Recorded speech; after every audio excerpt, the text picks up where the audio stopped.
Listen, I have to ask you first before we get going here. We were talking a little bit backstage, but like to dress like you dress, which is amazing, and I wouldn't know how to wear a corset if anybody paid me to. But how is it like? Is this like a normal thing for you? I mean, I know like you don't wear corsets every day, but I do know that when you're getting ready, you're like, yo, I got this. Is like my 50th corset of the season. We're good. Oh my gosh. Wait, what's the question? Is it painful?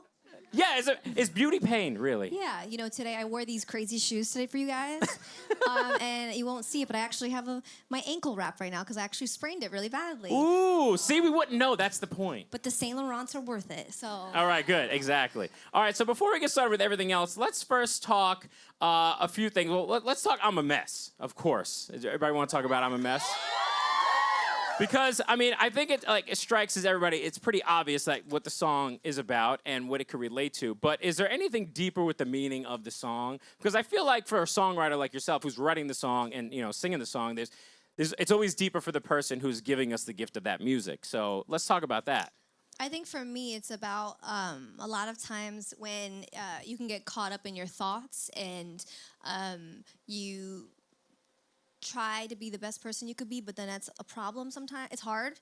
Yeah. We all face our demons and have our insecurities and have our bad parts and our good parts. And I think that you have to sometimes just be sarcastic with it and just celebrate them because nobody's perfect. So if anybody is perfect, I would like to meet you. Nobody in here. So that's what the song is about. It's about celebrating your insecurities and your imperfections. And, well, absolutely. So let's celebrate that. And let's also talk Meant to Be with Florida Georgia Line. I think that song I think everybody could agree was like, when it came out, we're like, okay, baby. Okay, because doing a song with a very well-known country band, and to hear the song, we're like, okay, everything just meshes really well. Is there going to be some more country stuff coming from you? Possibly. Could there be? I don't know. Because it went well. Like, it was like one of those flawless things. I don't know. It depends on how I feel. If I want to write another country song, I will. And if I don't, that's it, people. This is the way it is. That's how it is with me. I don't have like any. Yeah, I just do what I want. So how did that whole thing come about with Florida Georgia Line? I was living in West Hollywood, and they were in the studio nearby, and my manager was like, "Hey, do you want to go write with them?" I was like, "Okay." And I just wanted to write the song. Is that really how easy sometimes it works when it comes to writing with people? Sometimes it's like the hardest thing in the world. Sometimes you're like, oh, I just want to get out this room. Because you don't, like, imagine meeting somebody brand new, like anybody in this room that you don't know, and me being like, okay, I'm going to put you and you in the room, and you have to write a song. And you're like, oh, hey, nice to meet you. Yeah. Now let's write a song. But sometimes that's the best stuff. Yeah, I love that. Or the worst. Yeah, mostly the worst. Well, you make it seem like just easy and flawless, which it's not easy. I probably write a million bad songs and one good one, but I think that's art, And speaking of your songwriting process, does Bebe Rexha, don't you hate when people talk to you third person? But anyway. It's fine. So don't you, do you have like this Imagine if I answered in third person, she's good. I guess that's more, yeah, she doing all right. Sprained ankle. Anyway, so when you're writing songs, is there a process for you, or is it just like spur of the moment? Is there a perfect maybe place that you get in to where you're like, okay, this is where I'm gonna write this next song, no matter what it may be? I like being like in the studio because if I'm not in the studio, then I don't know. I mean, I've written songs in the bathtub before, so I don't know. Really? Yeah, I had to get it off my chest. Yeah, well, I mean, sometimes I'll write it like on the plane if I'm angry or something. I was gonna say in the bathtub, like, what do you write on? Is that like on the wall with like the steam? I put like my memo on my phone, the memo, and I'll just like talk into it. Like I'm so over him. I'm just and we just keep going from there because when I feel like that. We obviously appreciate when our favorite artists write songs and we listen to them, but I sometimes feel that sometimes we take it for granted because we listen to these songs and we're like, oh man, that's just a great song. It's a great song. But when it goes through 3,000, like I'm working on a new single right now, and I think shout out to Expectations. It's not on Expectations. It's okay. But thank you though for the drop. So get Expectations if you haven't. No, but it's probably on its like 50th mix right now because we listen to every single sound, every vocal, every harmony, every ad lib. It's like we really want it to be the best it could be, and sometimes we go a little crazy. I was gonna say, are you like? And sometimes, like with this song, I was like, we did a whole crazy mix, and then I was like, no, let's go to the demo. Like meaning the first night we did it, like the vocals Back to the roots. the first vocal that and then we went to that, but then Yeah, so I mean, when you have are you that person that's like, Bridezilla, but with your music? Are you like, hold on a second, guys, wait a second? I'm Bridezilla all day, every day. Listen, Every day is like feels like I'm in glam for 3-4 hours a day. So every day I feel like I'm getting married. and that can feel stressful too, just because you don't really want to sit there that long. Has anybody ever here gotten married? Is anybody here married? No. Me? No, nobody here is married. 3 people. It's like imagine your wedding over and over and over again. Like it goes by really quick, and you're like, what happened? Yeah. How about prom? Did anybody go to prom? Okay, there you go. There we go. Got him a prom. We ready to go. We just set down to prom real quick. They're like, no, not weddings. Let's go down a couple. Yeah. So.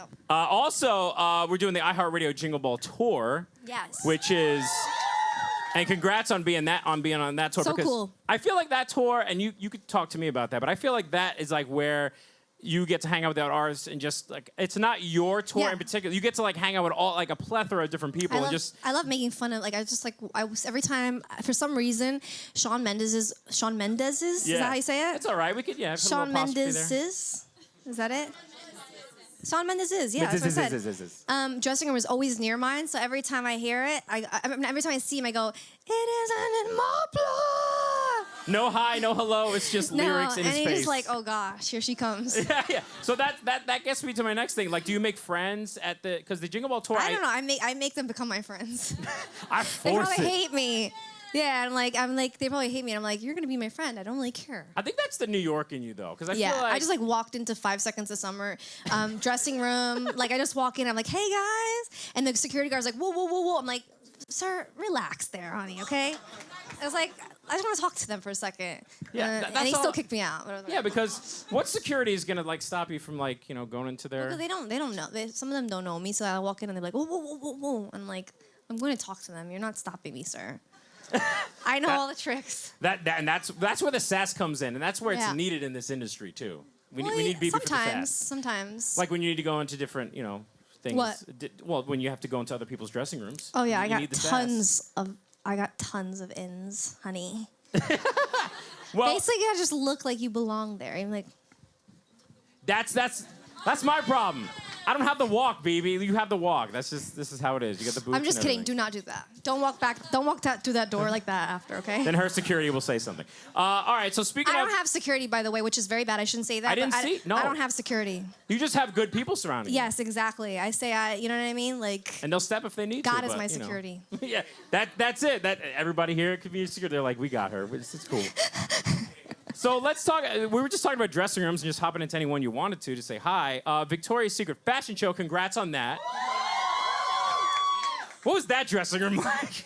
Oh, that was crazy. I mean, they had like wings everywhere and models and like you think they're like beautiful, but they're even more beautiful in real life. And I was like this is how I was talking to the models. I was like, hi, what's up? And my neck hurt. I was like, oh. I can't do this. No, but it was incredible. It was an amazing experience. That was always a dream come true of mine because I watched like Nicki on there and Ariana and Taylor and on, Gaga, and I was like, wow, how cool would it be to do that? And that was a really sick experience. So that's being backstage and stuff like that. But now let's talk performance. Was it more nerve-wracking on that type of thing, or is it just like this is what I do and it's fine? Or no, it's nerve-wracking because you have to stand on a stage and there's very good-looking women walking behind you, and you gotta look like you know what I mean, like sucking your stomach while you sing. So you're like, it's hard to sing while you're like sucking your. Ever take a picture and you're like, and it's like, that's me singing, and I'm like, 3, 2, 1, okay, suck.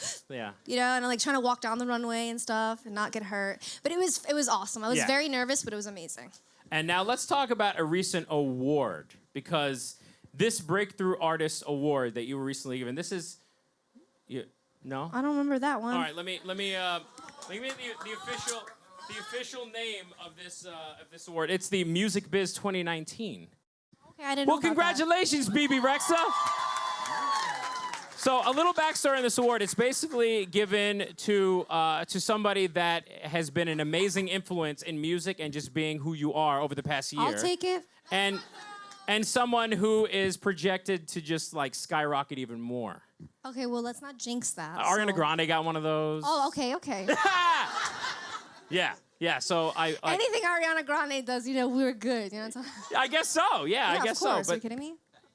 And yeah, because I mean, so that's an amazing award. But there's other awards. What's the most, probably the best thing in your heart that you're like, man, I'm I was really honored to win that award.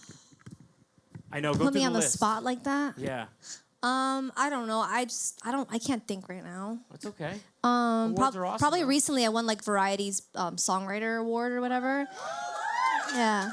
And it was a room full of like music business people, and that was a very emotional moment for me because Justin Tranter, who is a really amazing songwriter, presented me that award, and he did like Selena Hands to Yourself and Justin Bieber Sorry, and he's an incredible songwriter. Yeah. So like he presented it to me, and I was like, wow, it's awesome. I've always wanted to work with him. So that was a really like beautiful moment for me, especially as like a songwriter. Like not only because for me it's not just about it's about putting on a show and looking pretty, but that's not what it's all about for me. For me, it's about the art and being recognized for that. Yeah. Well, songwriting. I mean, I feel for you and for your fans especially. That's the biggest part of what encapsulates you, I think, your songwriting and how everybody can relate to it. But I'm hearing the voices in my head tell me that you are confirmed getting that award that I just told you about. Oh, okay. You have an earpiece in?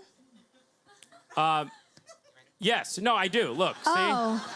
see? There's a thing in my ear. Okay. I thought he was making fun of me and my music. You're like, this dude's talking about voices in his head. Oh, like, no, because you don't know. I'm friends with the monsters under my head. Yeah, Get I know. along with the voices. I'm like, is he making fun of me right now? No, I'm totally not. You can see the weird thing that's in my ear right now. All right, so let's talk more about expectations because I think we want to hear more about that and in your mind. The voices in your head when it comes to expectations. What are the expectations? I think for all of us, it's like, oh, make money, get a better job, find somebody to marry, have kids by this age, blah, blah, blah, go to school, get straight A's. It's like, this constant, like, what society puts, especially, like, what you need to be. For women, like, you need to look like this and wear heels, and for guys, and do you need to be told who to love, and guys need to be, you need to be more like men, and then what does that mean? It's just everything in general of expectations of what our society has built for people. And that can sometimes get really hard because you start building success in your head. But when you really step back from all of it, you could have millions and millions of dollars, but if you wake up one day and you find out you're going to die, everything will change for you. What you think success is will change automatically for you. It'll be being happy and being with your family and friends. So for me, expectations was built on having a lot of hit records and having money and number ones, and in the end of the day, that does not make me happy because I've had moments where I was very sad and depressed, where I had that, and then I'm like, there's moments where I could sit with a cup of coffee with my dog and I could give everything away and I would be the happiest human being in the world. So I don't care what anybody has, who anybody is, we all go same place at the end of the day, and that's 7 feet under, honey. So you better enjoy your life. No, you better enjoy your life in every second of the day, and you better not listen to anybody who tells you what you need to do and who you need to be to become the person you want to be. You tell yourself. Bebe, you just preached, and she's like, am I right? Am I right? Exactly. Can I get a hallelujah? Exactly. Hey guys, thanks for watching. Make sure to subscribe for more videos from your favorite artist. And while you're here, check out these other videos.